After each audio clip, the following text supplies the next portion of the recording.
The Eagles. Ty Detmer comes from a football family. Ty's high school coach was his father, Sonny, and Ty's brother, Coy, is the starting quarterback at the University of Colorado. The 1990 Heisman Trophy winner, Detmer has thrown just 35 passes in 4 previous NFL seasons. This is his first pro start, and with Rodney Peete out for the rest of the year, Detmer has his first real opportunity in the National Football League. And there's Detmer.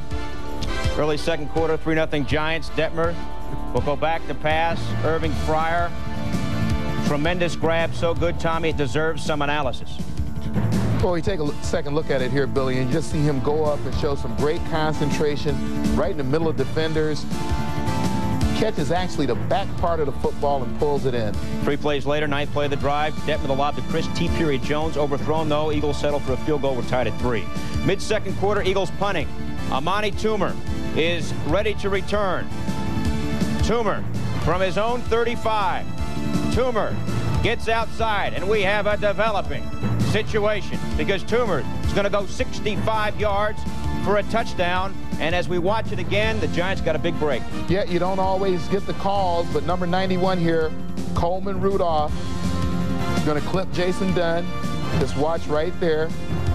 It's not called. Touchdown stands. So with that touchdown, Giants up 10-3, third quarter now. The reverse to Charlie Garner. Garner is going to go 40 yards to the left. But a flag will fly on the play. And the flag is holding on the Eagles. Bring it back. 3 plays later, Eagles 3rd and 1. Kevin Turner stuffed by Corey Widmer. Eagles forced to punt. The Bud Light, I love you, man. He loves it. Late fourth quarter, Eagles trail 10-9. Ricky Waters, 9 yards to the right. 3 plays later, it's Detmer. It's a wobbler, but Mark Say says, say hey, 9 yards. 3 plays later, Detmer again, 11 yards on this one to Fryer. Next play as the Eagles are moving. Waters, 27 carries, 110 yards, 13 here. Gary Anderson would kick his 4th field goal of the day, 12-10 at this point, Eagles, as Philadelphia is up by 2. Giants get the ball, 1st and 10, own 27. Dicey. Kevin Brown hit by Mike Mamula, and he loses the football. William Thomas has got the football, and William Thomas is going to go all the way for a touchdown. Even the ref gets a high five. Dave Brown says, oh my goodness. And the Eagles win it 19-10. Eagles 8 sacks. Detmer 18 of 33, 170 yards. In the Eagles' last 10 visits to the Meadowlands, their defense and specialty teams have combined to score 9 touchdowns. Now, Chris, what do you have? We have a trip out west to the home of the Raiders. Lions, Raiders, and Jeff Hostetler was on his hoss very early. Well, he gives it to Joe Aska, and you get a fumbler. It's a scramble, but somehow Hostetler is at the bottom of the pile. You knew it was the Raiders' day early on. Now it's 3rd and 11. Haas flushed out of the pocket. And he moves the nimble what? 17 yards for the first down. And Tommy 1st and 10 at the 26. Raiders run a reverse to Timmy Brown. Look at Hostetler take out Kowalski. Yeah, and Hostetler's toughness defined what the Raiders did offensively today. I guess that was Kowalski. I was thinking of Killer Kowalski. and Haas, under pressure, ducks 2 tackles, sprints. James Jett, touchdown. What a pretty play. 7-0. The Raiders. Now it's 13-0 Raiders. 35 seconds to go in the half. Haas looking for Napoleon Kaufman. Takes the hands out of the vest. Makes the catch at the 10. Touchdown. 20-0 Raiders at the half. What has happened to the Detroit Lions since halftime against the Falcons? Here's what's happened to Jeff Hostetler. First drive in the 3rd quarter. Haas. Play fake. James Jett. Think he's faster than these guys, Tom? 58 yards. Next possession. 3rd and 2. Haas. You think there's some breakdown in the coverage here? Ricky Dudley. Yeah, and Dudley is a guy who can really run. You watch him hit the seam of the defense, and nobody's going to catch him. 34-0 Raiders with 9:40 to go in the 3rd. Haas down but not out. So Scott Mitchell says, you know what?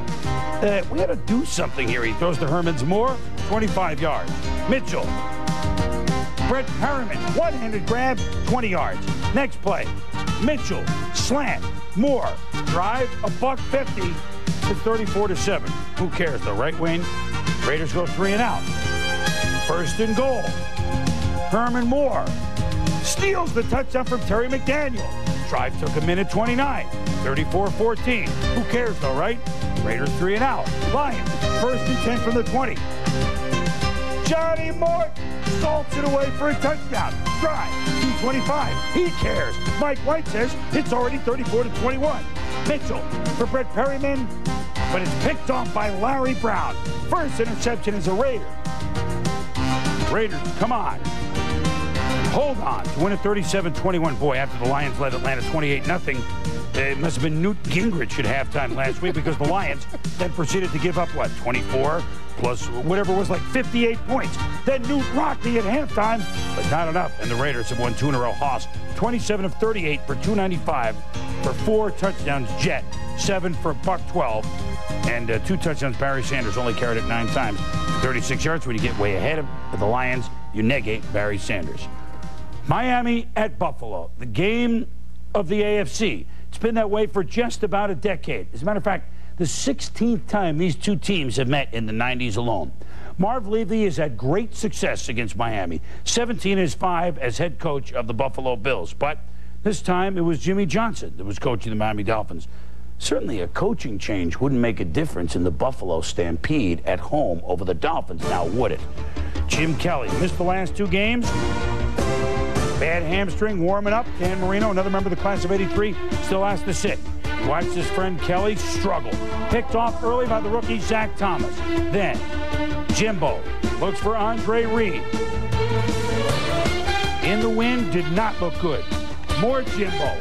Swing pass to Thurman Thomas, a little bit too far.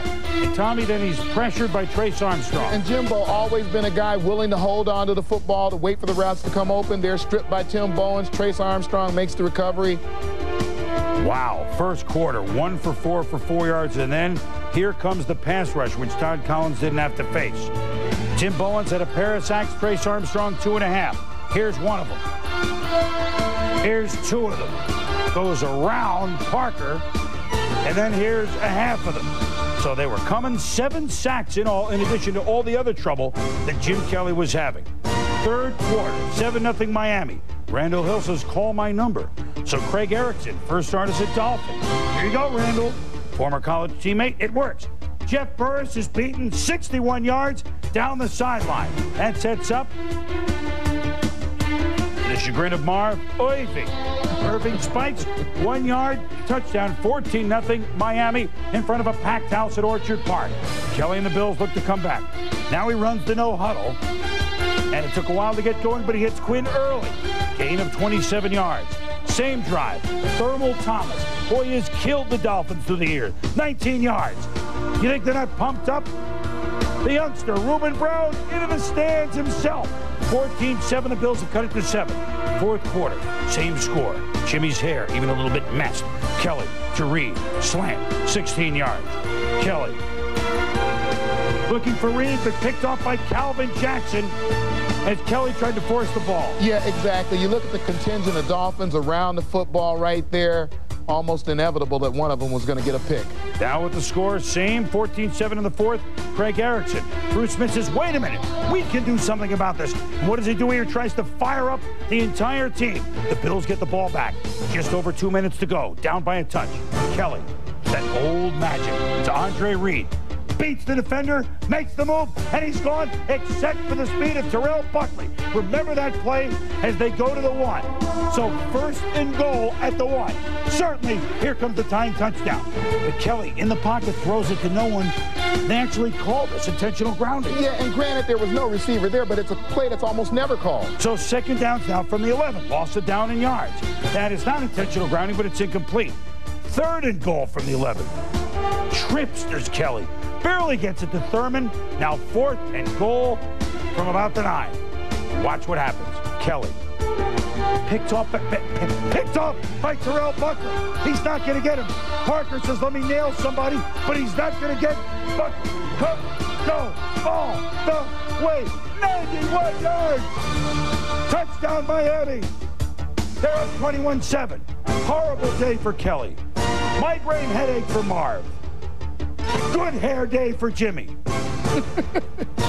Terrell Buckley, a guy we took a chance with, made the big play on Reed at the 1, made the bigger play for the touchdown. 21-7 Dolphins over the Bills for Jim Kelly, one of his worst days ever at the office. No matter what happens, it's set up for me to do something wrong. Throw it past Andre, feeling that we're down to the 2-yard line, and more can happen. I mean, intentional grounding on me throw an interception, the range of pours, and it was coming down in buckets on me. I let our team down today. I didn't do what, hold up to my part of the bargain. I was supposed to get these guys in the end zone. I didn't do it, period. Did the booing upset you today? We deserve to be booed. I deserve to be booed. I set the urgency on myself to either get it done or get out there and let Todd take over. I think I'm man enough to realize that if you can't get it done, I don't care what position you're playing, whether it's quarterback, running back, receiver, line, defense, special teams. If you're not doing what you're supposed to be doing out there, maybe move on to something else. Never seen or heard Jim so down. They play the Jets next week. If anyone can pick it up, it's Jim Kelly. But maybe Marv has some decisions to make, although never bank against Kelly. Game Ball's next. Is brought to you by 1-800-COLLECT. The way we call collect today. My game ball goes to Pittsburgh's Chad Brown, who had 4.5 sacks. Tough to say. As a team, the Steelers tied team record with 10 sacks, beat the Bengals 20-10. Yeah, Mike, a good game ball goes to Trent Dilfer, 3 touchdowns, an extraordinary day. Congratulations to Tony Dungy on his first win. And you know what? Changes. My game ball. You know what? The Bucs win, they all get game balls. I know the stats aren't great, but Mike Alstott's effort as a rookie, despite the losses, I think had a big part in why the Bucs won today. We love the way he plays the game, and we'll be back. It's the Civilized Investor and by Circuit City. Hurry into Circuit City today. You can't get a better price. We guarantee it. Thanks for watching this edition of NFL Primetime. For Billy, for Tommy, I'm Chris Berman. Have a good holiday tomorrow.